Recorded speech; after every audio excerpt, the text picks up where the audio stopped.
محترم ناظرین، حضرت یعقوب علیہ السلام بیٹوں کی اس مکر و فریب والی گفتگو سے تھک ہار کر یکسو ہو گئے، اور غالباً وحی الہی یا پھر الہام اور فراست نبوت سے اطمینان ہو گیا کہ یوسف علیہ السلام کی جدائی ایک طویل عرصے تک برقرار رہے گی۔ ادھر ملک شام سے ایک قافلہ مصر کی طرف جا رہا تھا۔ راستہ بھول کر اس غیر آباد کنویں پر وہ پہنچے۔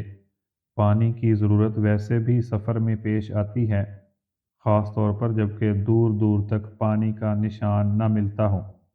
کنویں کو دیکھ کر ایک شخص نے، جس کا نام مالک بتایا جاتا ہے، اس نے ڈول کنویں میں ڈالا۔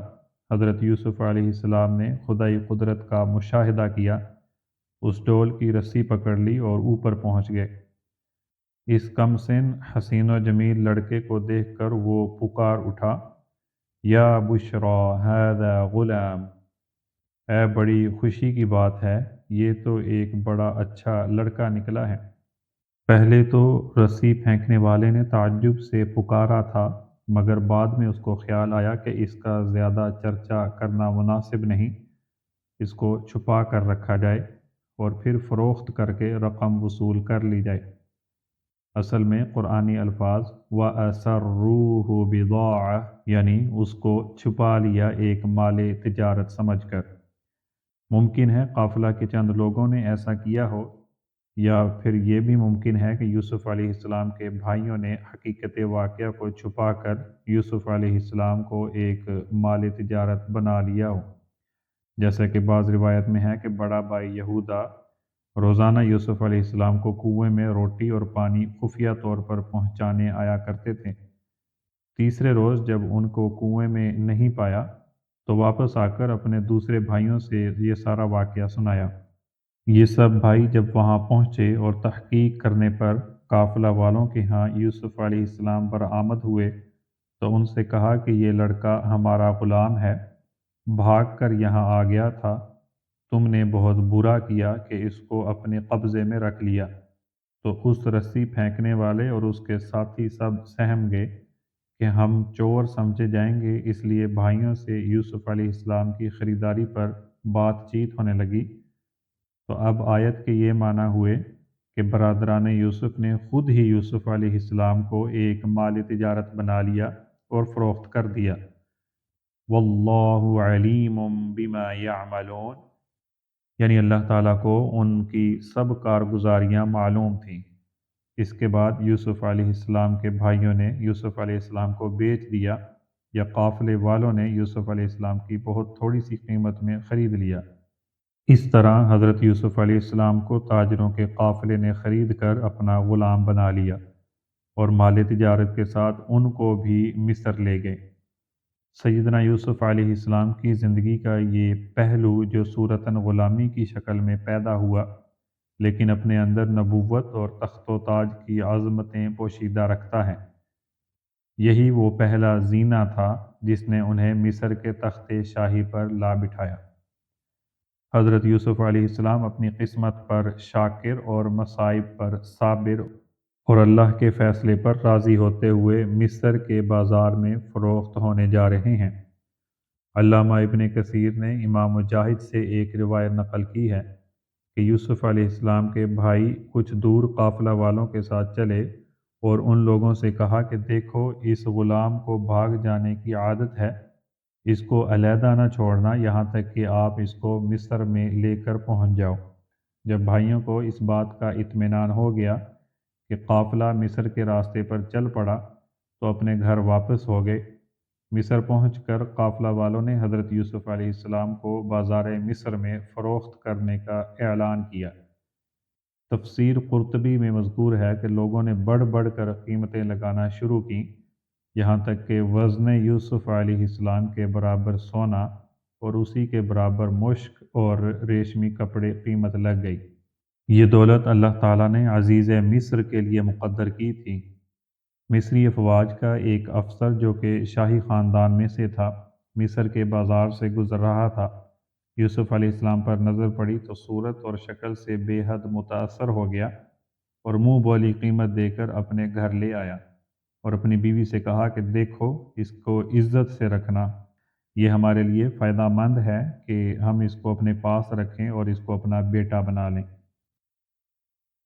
امام قرطبی لکھتے ہیں کہ اس وقت یہ رئیس اور بادشاہ بے اولاد تھا۔ قرآن مجید نے اس کا نام عزیز مصر بیان کیا ہے۔ علامہ ابن کثیر نے لکھا ہے کہ یہ شخص ملک مصر کا وزیر خزانہ تھا، اور بادشاہ مصر اس زمانے میں ایک شخص ریان بن اسید تھا، جو بعد میں حضرت یوسف علیہ السلام پر ایمان لے آیا۔ حضرت یوسف علیہ السلام کی زندگی ہی میں انتقال کر گیا۔ عزیز مصر نے حضرت یوسف علیہ السلام کو خریدا تھا۔ اس کی بیوی کا نام راعیل یا زلیخا بیان کیا جاتا ہے۔ اس نے اپنی بیوی سے کہا کہ یوسف علیہ السلام کے ساتھ غلاموں جیسا معاملہ نہیں کرنا، غلاموں کی طرح حضرت یوسف علیہ السلام سے پیش نہیں آنا، ان کی ضروریات کا اچھا انتظام کرنا ہے۔ قرآن مجید نے عزیز مصر کی بیوی کے لیے امرأۃ العزیز کا لفظ استعمال کیا ہے، جس کا معنی ہے عزیز کی بیوی۔ اس طرح حضرت یوسف علیہ السلام شاہی خاندان میں اولاد کی طرح رہنے لگے، اور اسی ناز و نعمت میں شعور کی عمر کو پہنچ گئے۔ حضرت ابن مسعود رضی اللہ عنہ فرماتے ہیں کہ دنیا میں 3 آدمی بڑے عقل مند ثابت ہوئے ہیں۔ نمبر 1، عزیز مصر، جس نے اپنے قیاس اور اندازے سے اپنی بیوی کو یہ ہدایت دی کہ یوسف علیہ السلام کی عزت کرنا۔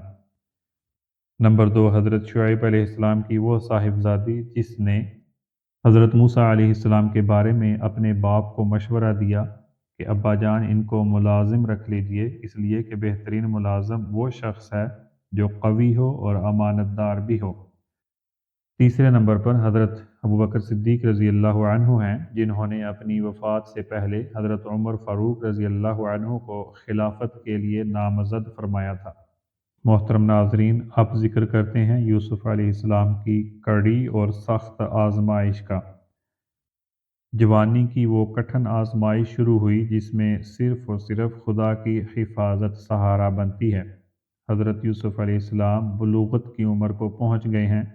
جوانی کا عالم تھا، حسن و خوبروئی کا کوئی ایسا پہلو نہیں تھا کہ جو ان کے اندر موجود نہ ہو۔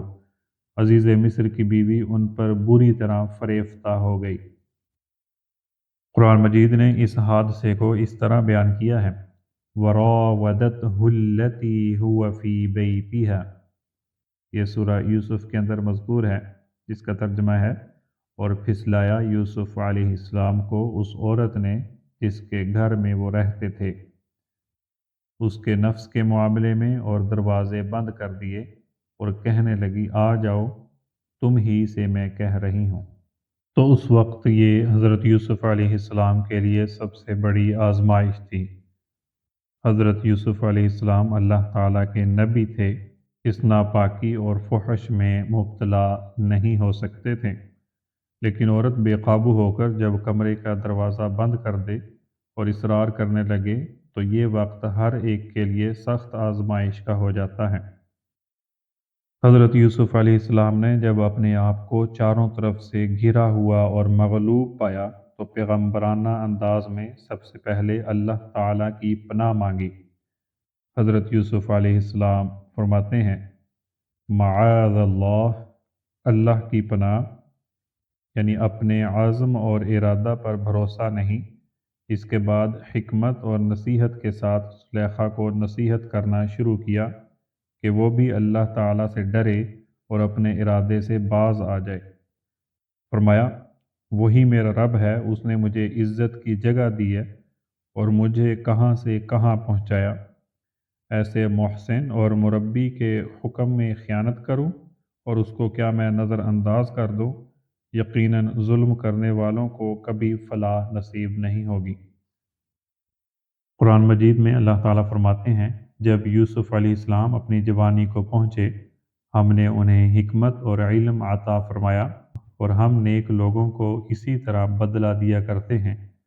اور جس عورت کے گھر میں یوسف علیہ السلام رہا کرتے تھے، وہ ان سے اپنا مطلب حاصل کرنے کے لیے ان کو پھسلانے لگی اور گھر کے سارے دروازے بند کر دیے اور کہنے لگی بس آ جاؤ، تم ہی سے میں کہتی ہوں۔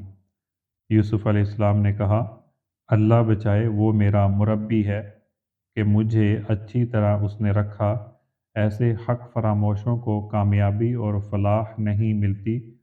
اور البتہ اس عورت نے حضرت یوسف علیہ السلام سے ارادہ کیا، اور وہ بھی اس سے ارادہ کرتے اگر اپنے پروردگار کے برہان کو نہ دیکھ پاتے۔ تو معاملہ اسی طرح ہوا کہ ہٹائیں ہم ان سے برائی اور بے حیائی کو، بے شک یوسف علیہ السلام ہمارے مخلص بندوں میں سے تھے۔